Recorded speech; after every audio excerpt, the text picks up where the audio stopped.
Terima kasih pemirsa Anda kembali dalam IDX Market Opening dan masih akan berbincang bersama dengan narasumber ataupun analis pada pagi hari ini yaitu Pak Mino. Beliau ini dari Indo Premier Sekuritas. Pemirsa membahas rekomendasi saham pilihan dari beliau terkait dengan IHSG yang juga tadi dibuka di teritori positif ya. Sebelum kita ke saham-saham lainnya pemirsa, saya masih akan melanjutkan saham pilihan beliau. Setelah AKRA ada ICBP, direkomendasikan juga buy on weakness di 9.900 sebagai support, resisten di 10.100. Apa yang membuat ICBP dibandingkan dengan emiten sektor sejenis nih Pak Mino, Anda lebih tertarik ke ICBP-nya? Ya, kalau dari sisi pergerakan harga untuk ICBP boleh dibilang sudah di area-area supportnya ya. Jadi tentunya itu peluang untuk ICBP kembali rebound. Dan dari sisi fundamental ICBP sendiri kan terus salah satu yang cukup defensif ya di masa pandemi ini. Walaupun memang dengan kondisi market yang cukup bullish, orang itu cenderung agak sedikit menghindari saham-saham yang defensif karena potensinya tentunya jauh lebih kecil dibandingkan dengan saham-saham yang siklikal ya, misalnya yang kayak basis komoditas atau yang lainnya gitu. Nah, tapi kalau saya lihat ICBP itu tadi ya, itu pergerakan harganya udah mendekati area supportnya, jadi saya pikir ini cukup menarik kalau misalnya teman-teman mau buy on weakness gitu. Oke, sekarang melemah 0,25% pemirsa, sekitar 10 menit setelah pembukaan perdagangan di 9.975 atau turun sekitar 25 poin, masih direkomendasikan buy on weakness. Pak Mino, tapi kalau dibandingkan dengan tadi ada informasi terbaru mengenai Unilever Indonesia ya, yang mengangkat dirut dan komisaris utama yang baru, dirut utamanya yang baru adalah Ira Noviarti. Sebenarnya semenarik apa di-compare dengan Unilever? Ya, kalau dari sisi kinerja sebenarnya yang kalau dari dua saham tersebut ya itu ICBP lebih oke ya kalau dari sisi growth-nya. Cuma memang ya tadi saya bilang saham-saham defensif ini di masa yang market yang cukup bullish ini kurang-kurang diminati ya. Nah kalau kita lihat tren dari Unilever mencerminkan hal tersebut. Justru ketika market naik itu trennya malah cenderung agak turun ya. Walaupun turunnya boleh dibilang ya pelan-pelan lah naik turun tapi trennya cenderung ke bawah gitu. Karena orang menghindari saham-saham defensif. Tapi dari sisi kinerja sendiri kalau kita lihat di kuartal 3 di 9 bulan pertama tahun ini kinerjanya masih cukup positif ya. Ini karakteristik dari saham-saham defensif. Kalau kita lihat pendapatannya itu kan masih tumbuh, di 9 bulan pertama itu kan masih tumbuh sekitar 0,3% ya, hanya tumbuh tipis. Laba bersihnya juga hanya minus 1% ya.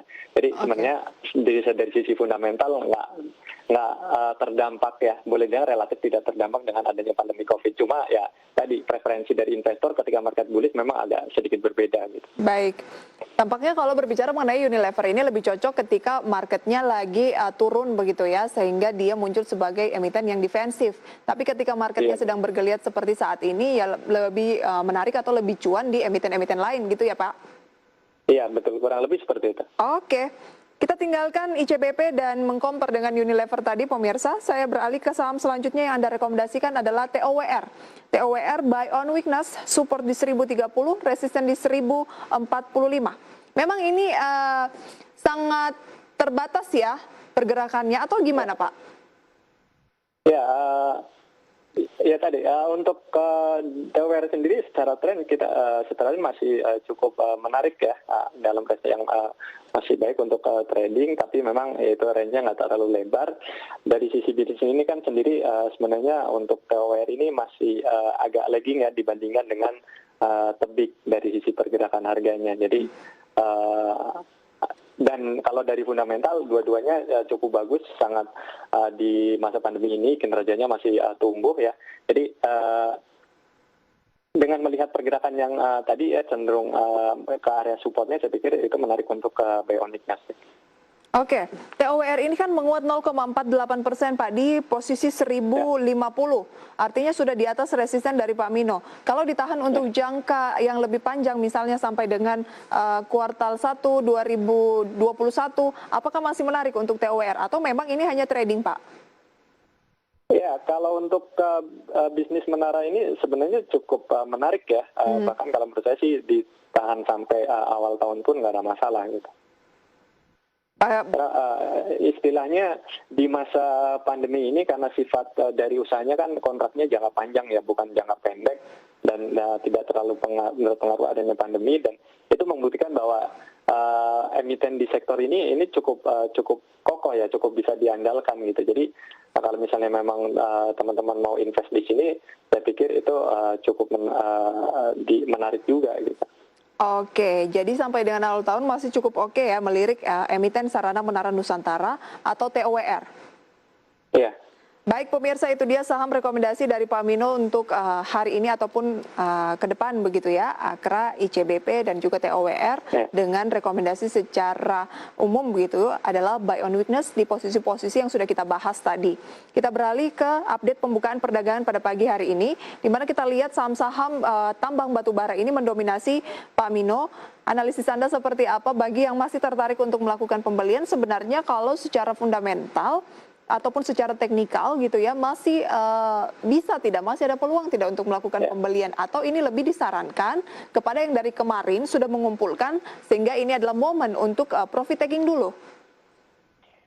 Ya, kalau dari sisi sektor ya, walaupun kalau kita lihat data di bursa itu sektor mining itu udah positif ya, tapi sebenarnya subsektor di sektor mining itu masih ada yang lagging. Nah, salah satunya adalah yang masih lagging adalah sektor batubara, karena kita tahu di masa pandemi ini harga batubara itu cenderung tertahan di sekitar 50-an US dollar per ton gitu. Tapi sekarang udah berangsur-angsur naik, dan itu menjadi hal yang cukup positif ya. Dan di konsensus di market memang tahun depan seiring dengan adanya proses pemulihan ekonomi, harga batubara diprediksi akan kembali naik ya. Jadi sentimennya masih cukup panjang ya. Walaupun dalam jangka pendek ini memang kenaikannya udah cukup signifikan juga sih Mbak. Jadi kalau misalnya untuk trading ya mungkin perlu hati-hati juga karena naiknya udah cukup tinggi gitu. Oke, jadi kalau di-compare dari seluruh sektor komoditas, di dalamnya ada logam, kemudian minyak, perkebunan, batubara ini adalah salah satu yang sebenarnya ataupun yang masih paling ada peluang untuk mengalami kenaikan, seperti itu? Ya, karena dari sisi ketertinggalan ya, ini sektor yang tertinggal di antara sektor mining yang lain gitu. Nah, oh, berarti tidak di-compare dengan perkebunan ya Pak ya, tapi kalau batubara dengan perkebunan lebih lagging yang mana? Perkebunan itu pergerakannya mirip sama dengan tambang mineral logam. Jadi dia itu udah mulai naik sejak akhir Maret. Karena akhir Maret itu adalah masa di mana COVID-19 di China itu udah selesai, dan kita tahu data manufaktur di China udah mulai bangkit, dan mineral logam adalah bahan baku buat industri.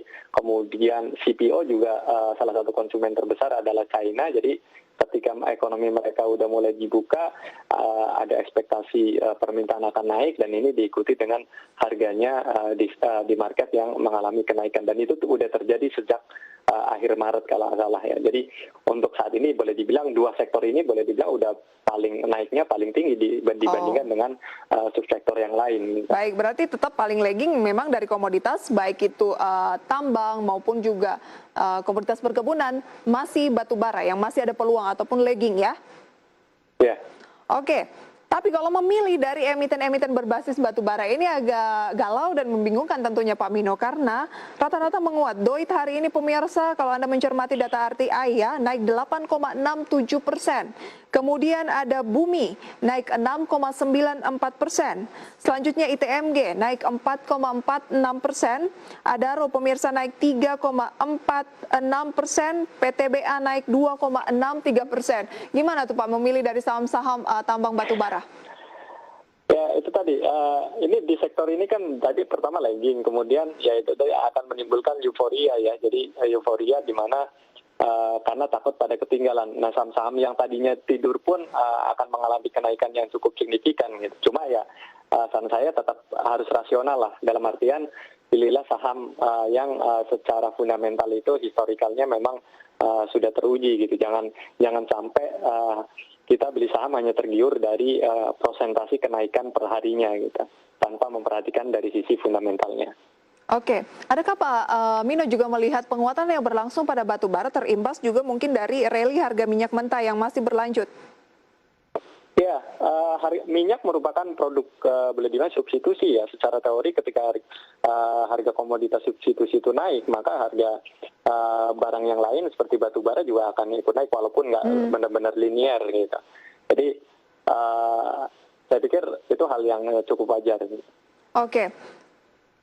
Tetap Pak, saya ingin tanya, kalau Pak Mino sendiri tertarik untuk emiten-emiten batu bara, kira-kira yang masih layak beli dan fundamentalnya masih oke tuh emiten yang mana Pak? Berdasarkan valuasi kita ada 3 rekomendasi di saham batu bara, yaitu PTBA, Adaro, dan ITMG dengan target masing-masing untuk PTBA ada di 2340, kemudian Adaro di 1.500 dan ITMG ada di 11.000. Kalau ITMG udah agak kelewat ya, kemarin closingnya di 11.200 gitu. Mungkin yang masih ada peluang adalah di PTBA dan Adaro. Adaro, PTBA dan Adaro. Saya ulangi lagi ya Pak ya. Tadi Anda katakan PTBA ini ada targetnya di 2.340. Dan hari ini memang targetnya lagi diuji benar-benar di posisi 2.340 Pak. Naik 2,63%. Kemudian Adaro tadi targetnya di 1.500. Iya. 1.500.